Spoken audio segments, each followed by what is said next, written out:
Diante de Jesus resplandecente, o rosto brilhante como o sol, cheio de glória, a glória da visão do Pai, né? Suas vestes brancas como a neve, diante daquela nuvem que os envolveu, os discípulos ficaram extasiados. E São Pedro diz: Senhor, é bom estarmos aqui. E esquecendo-se de tudo, dizia: se queres, faremos aqui 3 tendas, uma para ti, outra para Moisés e outra para Elias. Estavam Moisés e Elias conversando com Jesus. Moisés e Elias, personagens do Antigo Testamento, estavam ali dando uma espécie de atestado, né? Está aqui o Messias. Mas diante daquela contemplação, Pedro diz: é bom estarmos aqui. Esta contemplação de Pedro era uma pequena demonstração, uma fagulha pequeníssima da grandeza da contemplação que nós vamos ter no céu. Creio na vida eterna, nós dizemos no credo. E o que é o céu? O que gozaremos no céu? O que nos espera no céu? Falar do céu não é fácil. É como aquele dono de um imóvel que quer vender a sua casa e, para mostrar um modelo da sua casa, ele leva apenas um tijolinho e diz: olha, esse tijolo é da minha casa, podem comprar, a casa é bonita. Por mais bonito e completo que seja o tijolo, jamais vai indicar a grandeza da casa. Por isso, por mais que nós falemos do céu, falaremos muito pouco. Mas vamos falar um pouquinho a respeito do céu, né? Quando Jesus voltar, Ele dirá aos bons: vinde, benditos de meu Pai, gozar do reino que está preparado para vós. Vinde. Então a primeira alegria, a felicidade do céu vai consistir, em primeiro lugar, desta visão beatífica, esta contemplação de Deus, estar em Deus. Vinde, ficar em Deus, estar com Deus. E estando com Deus, estar com os santos, com Nossa Senhora, com São José, com Jesus, com os santos todos. Vinde, gozar do reino. Aí a segunda característica do céu, que é o gozo eterno, a alegria eterna, a felicidade eterna, com ausência de todo mal, onde todas as lágrimas serão enxugadas, onde não haverá dor, não haverá sofrimento, não haverá angústia, não haverá mais o pecado, não haverá mais inveja, não haverá mais impurezas, nada de manchado estará no céu. Vinde, benditos de meu Pai, gozar do reino que está preparado para vós. É uma promessa que Jesus nos faz. Não temais, pequenino rebanho, eu venci o mundo. Na casa do meu Pai há muitas moradas, e eu vou preparar lugar para vós. Há muitas moradas deixadas pelos anjos que caíram, chefiados por Lúcifer, mas eu vou preparar lugar. Evidentemente, Jesus não está falando aí de um lugar físico, mas está preparando para nós, pela graça, né, a felicidade eterna. Mas o que é que nós temos no céu? Como eu disse, é difícil falar do céu, porque quanto mais se fale, mais mistérios nós teremos. Mas São Paulo diz que teve a visão do céu antes mesmo de morrer. Ele diz que foi elevado ao que chamava de terceiro céu. Ele dizia que olho jamais viu ou contemplou, ouvido jamais ouviu, o que Deus tem preparado para aqueles que o amam. E aqueles que ainda em vida tiveram a graça desta presença mais forte, da contemplação de Deus na sua glória, não conseguiram transcrever para nós. Santo Agostinho, com toda a sua teologia, mas também a sua praticidade, ele resume em três coisas aquilo que nós teremos no céu. Ele diz: no céu nós veremos, nós amaremos e nós possuiremos a Deus. Primeiro nós veremos a contemplação da glória de Deus, a contemplação da luz de Deus, a contemplação do próprio Deus, na sua infinita bondade, na sua infinita beleza. Deus é a suprema beleza, na sua infinita sabedoria, no seu infinito amor. Toda esta grandeza, toda esta maravilha de Deus, que é perfeitíssimo, que é a perfeição, nós contemplaremos. A Sagrada Escritura fala um pouquinho dessa contemplação em Moisés, que subindo ao monte, Deus disse: eu passarei perto, e Moisés, ele contempla rapidamente, né, algo de Deus que é simbolizado aí em passar de costas. Evidentemente Deus não tem costas, mas contemplou digamos um aspecto, e Moisés ficou tão iluminado que o povo não conseguia olhar o rosto de Moisés, tal brilho saía dele. As criancinhas de Fátima, falando de Nossa Senhora, diziam que estavam mergulhadas numa luz, essa luz que envolvia Maria e as envolvia, e Lúcia diz lá nos seus escritos, eles envolviam essa luz como o próprio Deus. E Santo Tomás nos ensina que para contemplar a Deus nós precisamos de uma luz especial, que ele chama de lumen gloriae, uma luz de glória. O fato é que nós vamos contemplar a Deus face a face, tanto quanto é possível para a nossa natureza humana. Mas Santo Agostinho diz que nós vamos também amar a Deus, porque Deus é amor, e o homem não pode viver sem amor. Tudo que o homem anseia na vida é por amor. Embora ame de forma errada, ou faça mal suas escolhas, o homem vive o amor, e ele não pode viver sem amor. E Santo Agostinho, explicando isso, diz: se amas a Deus, és como Deus, mas se amas a terra, és como a terra. Nós somos aquilo que amamos. Nós nos identificamos com o objeto do nosso amor. E se nós amamos a Deus, nós vamos nos identificando com Deus. E neste processo de conversão, esse processo consiste em cada vez mais nós nos identificarmos com Ele, na pessoa de seu Filho encarnado, na pessoa de Jesus Cristo, Deus feito homem. Por isso Ele se faz homem, para vir ao nosso encontro e se mostrar como homem que Ele é, homem, Deus, no seu Filho Jesus. E na medida em que nós vamos nos unindo e amando e imitando a Jesus, nós vamos nos aproximando cada vez mais do Pai, vamos nos identificando cada vez mais com Deus, porque Cristo vai nos levando nesse amor.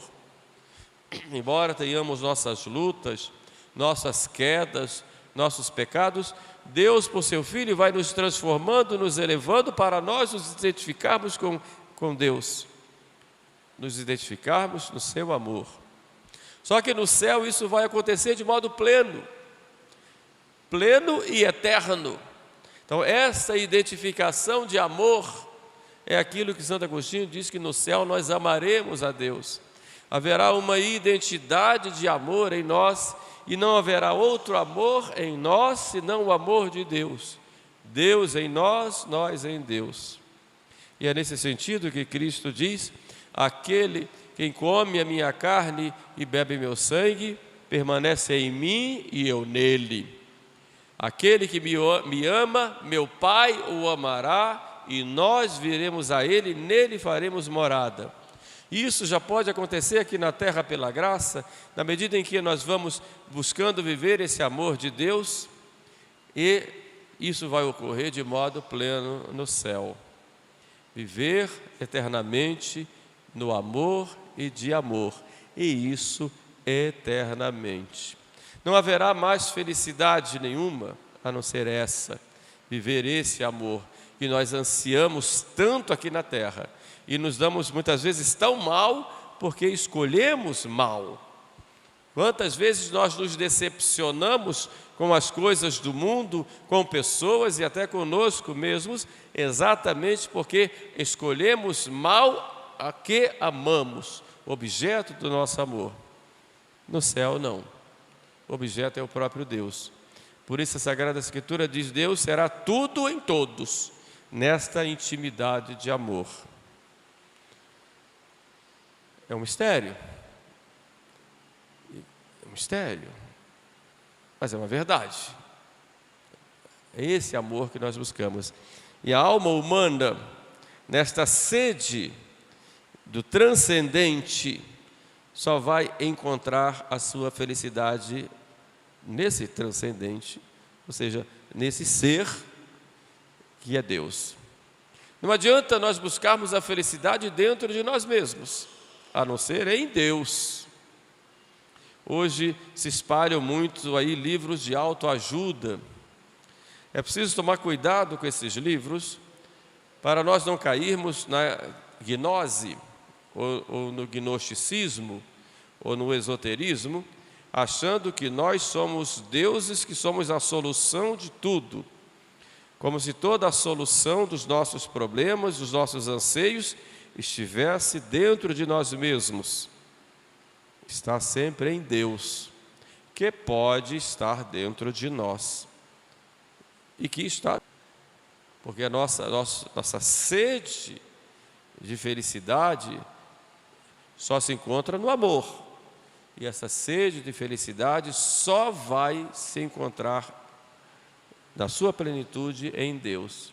Então, quando nós rezamos, quando nós recebemos a Eucaristia, quando nós meditamos, quando nós pensamos em Deus, aquilo nos alegra, nos tranquiliza, nos eleva, porque aí nós vamos entrando neste âmbito do amor de Deus, quando fazemos por amor.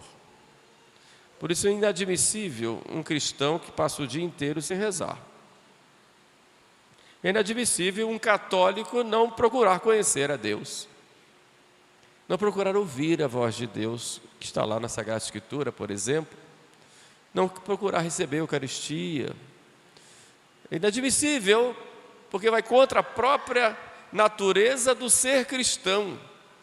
Um ateu, ele é indesculpável, ele faz violência a si próprio, porque a própria natureza humana, ela busca o alto, busca o transcendente, busca viver esse amor, que já começa aqui na terra, na sua fruição, e tem a sua plenitude no céu.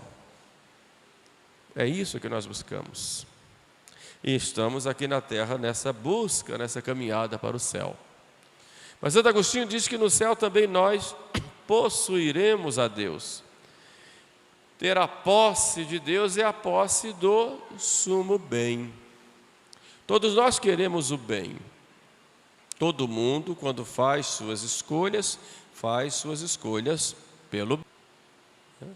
Só que esse anseio do bem que todo ser humano tem, só vai encontrar resposta e descanso em Deus, quando ele possuir a Deus.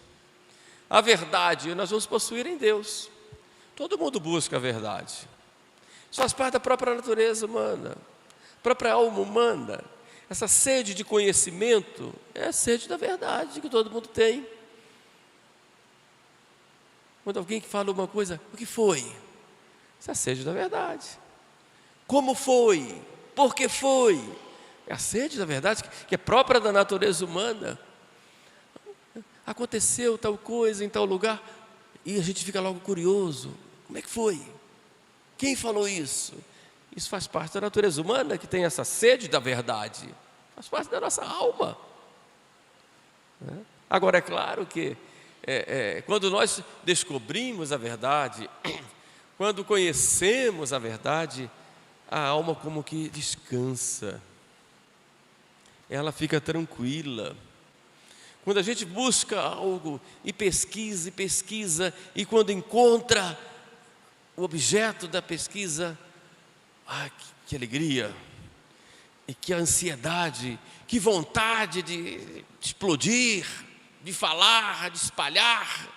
Isso tudo é por causa da alegria do encontro com a verdade que todo mundo tem, e todo mundo tem a obrigação de buscar a verdade. Uma vez achando a verdade, tem a obrigação de aderir a ela, porque a verdade não é construída por nós, ela é o que é, e nós, quando encontramos, nós também temos a posse do bem, e não só do bem, do sumo bem, do bem por excelência.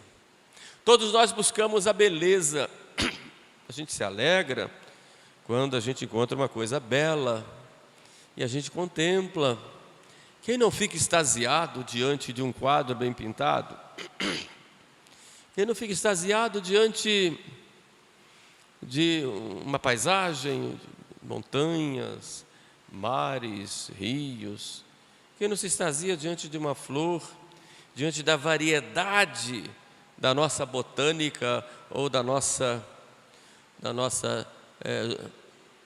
nossos animais, da nossa zoologia, dos minerais, as pedras preciosas? Quem não se extasia no interior? Na cidade é difícil ver. Na cidade a gente acende uma luz aqui na terra, apaga 1000 estrelas no céu, mas onde não tem luz, a gente contemplando aquele tapete belíssimo, e se a gente começa a pesquisar e olhar, quanta coisa linda, mas também quanta organicidade, quanta perfeição, quanta beleza. E tudo isso é apenas demonstração, vestígio da beleza suprema que nós chamamos Deus.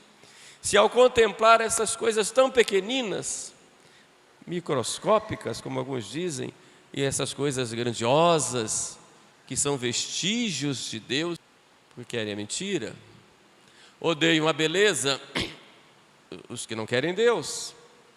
Dizia aí um pintor famoso, que enfeita com seus quadros horrorosos as salas de muita gente, o próprio Deus. Dostoiévski dizia, um autor russo, dizia que a beleza salvará o mundo. E eu fico entendendo, mas como é que diz que a beleza vai salvar o mundo? Mas entendendo na mentalidade russa, né? A beleza aí é o próprio Deus. E todo mundo busca. Salva o mundo, que é o próprio Deus quem salva o mundo. Portanto, o céu é a contemplação dessa beleza.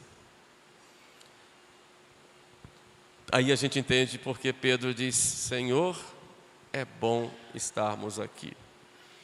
A gente entende porque tanto os santos ansiavam pelo céu, iam às feras, jogados às feras, sorridentes, porque iam ao encontro de Deus. São Tinácio de Antioquia, quando foi condenado à morte, jogado às feras, sai lá de Antioquia, lá no Oriente, ia ser jogado às feras em Roma.